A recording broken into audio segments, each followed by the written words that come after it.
So today we want to welcome you to Carers Corner, and Carers Corner is for you if you're a carer. We want to talk about there are many benefits to being a carer and it is very rewarding. However, and I'm sure you can appreciate, there's lots of challenges to being a carer and we want to talk about that, don't we, Nick? We do, and we've both been there, haven't we, caring for family members, and we know how tough it is, don't we?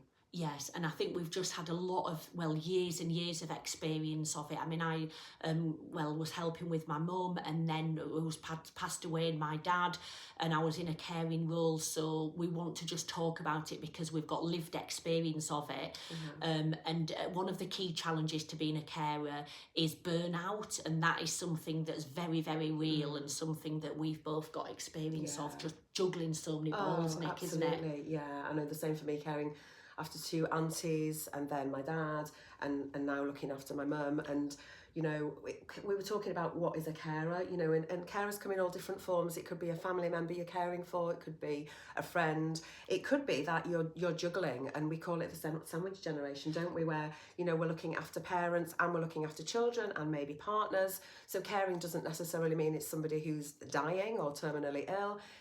It comes in all shapes and sizes, doesn't it? Yeah, and I think when you are in that sandwich role, that's even more challenging because you've got elderly parents to look after, but you've also got children, and you maybe feel guilty that you're not spending time with your children because you're at the hospital with your parents, so you're getting pulled in all directions, aren't you?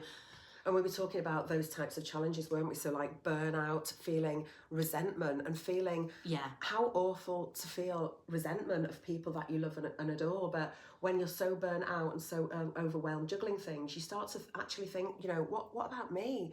And then guilt sets in, doesn't it? Because you think, gosh, I shouldn't be thinking, what about me? This poor person I'm looking after needs me. But then we're just human, aren't we? Yeah, we are, Nick. And I think even like the bureaucracy when somebody comes out of hospital. So I know when my dad came out of hospital, the medication was changed, and I was dealing with the pharmacy. They weren't aware of the medication change. So we've got so many tips, haven't we, in our mind that we've started writing it down because we want to support you in your caring capacity. We do. And we really hope we can do that and support you. So that's why we're here. That's what this is all about in a nutshell, and more to follow. Yeah, so watch this space, and we care about you. We do.